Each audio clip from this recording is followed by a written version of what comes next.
Cystic fibrosis is one of the most common inherited recessive genetic conditions in our society. It's also one of the most misunderstood. This video will look at why cystic fibrosis happens, how it affects those who have it and can be treated, and how research promises to create a bright new future for those with CF.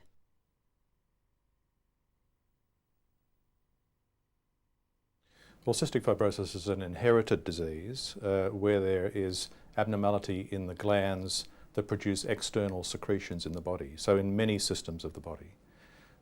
Normally these glands produce mucus and secretions that are very thin and they run easily through the ducts to the outside, but in cystic fibrosis there's an abnormality in those secretions. They're thicker than usual and they cause obstruction to these glands and to the outflow. And that has particular effects in important organ systems of the body. In the lung, the mucus that's produced as a defense against infection is too thick and causes chronic infection in the lung. And in the digestive system, the glands that produce digestive juices cannot work properly, so there is a digestive disturbance as well. That's what CF is. It's also important to understand what CF is not. Cystic fibrosis is not a contagious disease at all. It's not like measles or chickenpox or influenza or any of those sorts of diseases. There's no actual transmissible infection. And although children with cystic fibrosis do cough perhaps a little more than the average kid, and people perhaps worry about that, that really is not a sign that they're contagious to anybody. CF is not caused by anything the parents did or didn't do during pregnancy. CF is nobody's fault. CF is a very widespread inherited recessive genetic condition. 1 in every 2,500 children born today, boys or girls, will have CF. CF begins at the very moment of conception. It's caused by genes, the basic units of heredity which determine what we are. Genes always come in pairs. When a baby is conceived, both the mother and the father contribute one gene each to make up a new pair for the child. That's how characteristics like eye and hair colour and other physical attributes pass from one generation to the next. The CF gene is a recessive gene. That means when the CF gene is paired with a normal gene, the normal gene will dominate and the baby will not have CF. However, the baby will be a genetic carrier for CF. That means that when the baby grows up, he or she could pass that CF gene on to his or her own children. So, a genetic carrier for CF is a person with no symptoms of CF, but with one normal gene and one CF gene. Let's look at what might happen if both parents are genetic carriers for CF. First, the mother and father could each contribute a CF gene. In this case, the baby would be born with CF. The father could contribute a normal gene and the mother a CF gene. In this case, the normal gene would dominate. The baby would not have CF, but would become a genetic carrier for CF. The opposite could also happen. The father could contribute a CF gene, but the mother a normal gene. Again, the baby would not have CF, but would be a genetic carrier for CF. Finally, both parents could contribute a normal gene. The baby would not have CF and would not pass CF on to his or her own children. If two parents each carry a cystic fibrosis gene and have children, there's a 1 in 4 chance with every pregnancy that they'll have a child with cystic fibrosis, and about a 2 in 4 chance of children being carriers of the disease without actually having the disease, and a 1 in 4 chance of having a completely normal child. About 1 in 25 people in the normal population in Australia carry the cystic fibrosis gene without knowing it. Carriers have no symptoms at all, and it's not until they have children with cystic fibrosis that they actually know that they're carriers. However, carrier testing for the main CF gene and some mutations is now available for people who have a family history of CF. To date, it is not available to the general public.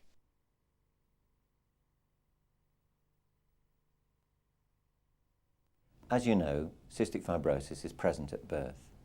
In all Australian states, every newborn baby is tested for cystic fibrosis. As a first step, a blood spot test is taken from the heel at around 3 or 4 days. That tests for a chemical in the blood, which, if high, the baby is then referred for a second blood test, where the common cystic fibrosis gene is tested. If the gene test is positive, then the baby is referred for a further test known as a sweat test. Children with cystic fibrosis have an abnormally high concentration of salt in the sweat, and therefore a sweat test picks this up. If a baby is missed on the screening test, then usually in the first year or so, symptoms will develop, such as wheezing, coughing, overproduction of mucus, or failure to gain weight, which will help us to diagnose the condition.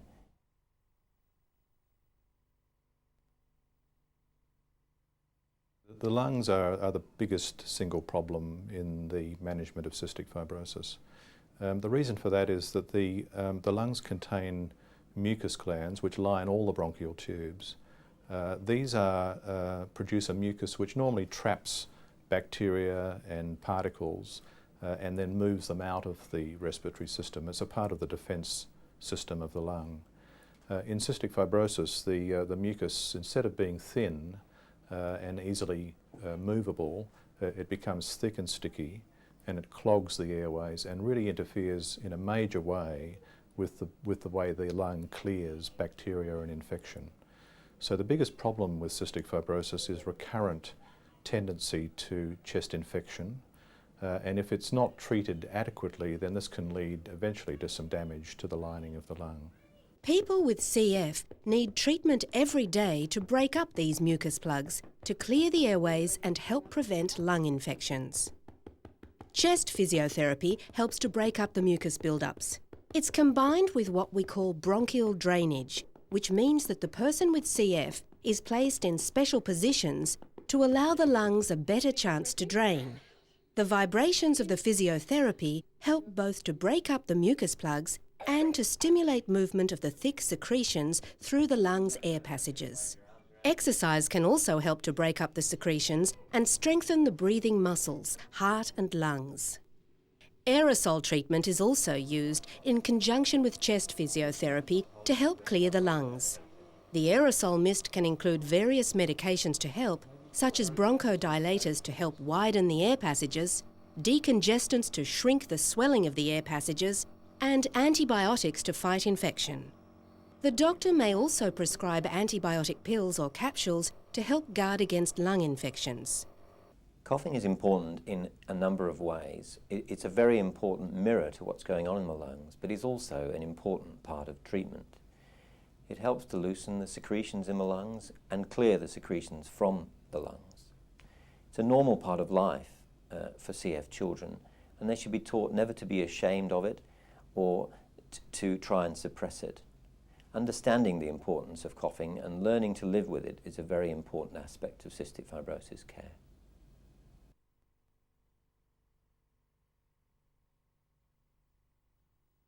When we eat, glands in our digestive system produce digestive juices. These special chemicals are called enzymes. Enzymes help us break down our food so it can be absorbed by the body. The walls in the intestine also have glands in them which produce mucus. This mucus helps the food and waste products move through the intestine effectively. In cystic fibrosis, this sticky mucus clogs the ducts that lead from the pancreas into the small intestine. This means that the special enzymes don't get through into the small intestine where they're needed. In effect, food like fats, proteins and carbohydrates, vitamins and minerals therefore don't get absorbed. This has an effect on growth, which may be delayed. It has an effect on the ability to gain weight and can lead to vitamin deficiencies. The good news is that these problems can be managed. Pancreatic enzyme replacement tablets are taken with all meals and snacks to help break down and absorb food. People with CF usually need more energy or calories than other people because they absorb less and because they use more energy through the extra effort of breathing. People with CF are encouraged to choose a wide variety of healthy foods, but add extra energy by including more fat in their diet. Fat is the most effective way of getting calories into the system. They will also need extra salt to replace that lost through their sweat. If our bodies don't have enough salt, we can become dehydrated. People with CF may also need extra vitamins because they're unable to absorb them adequately. Sometimes people with CF may also develop liver problems. This happens when bile ducts in the liver become blocked. However, this is fortunately rare.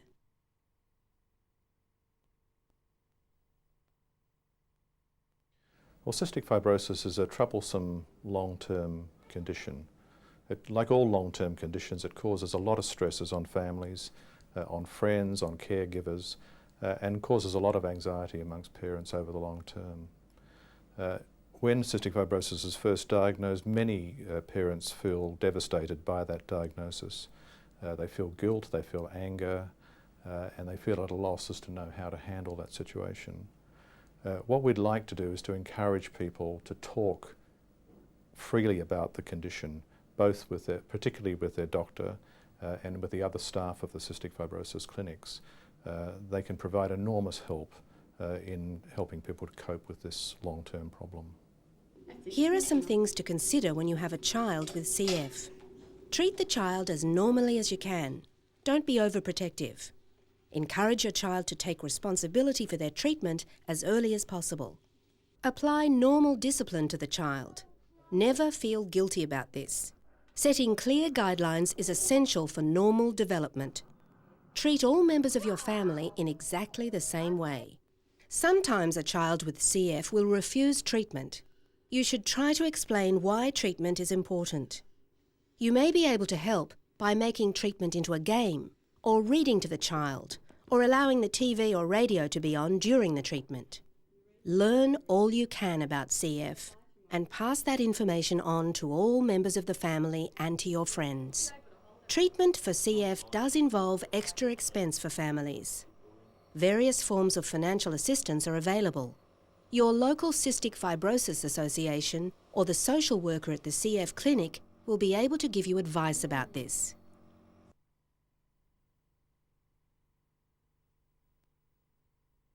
The life with cystic fibrosis has actually been somewhat rewarding. I'm on the board of directors of CF New South Wales. I have a few health problems. I take tablets with my meals. I'm on a hypertonic saline trial, which is a year-long trial to try and loosen the mucus and get it moving. I tend to lead a very normal life. I work full-time. In terms of exercise, I play a lot of hockey to keep me fit. I do a lot of other things. I play tennis and go canoeing, kayaking, whatever's going. Basically, it's helped me appreciate life a lot more.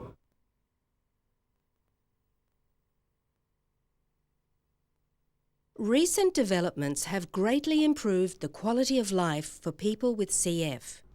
Australian researchers, who are acknowledged as being among the best in the world, are constantly working to find better treatments and eventually a way of totally controlling cystic fibrosis.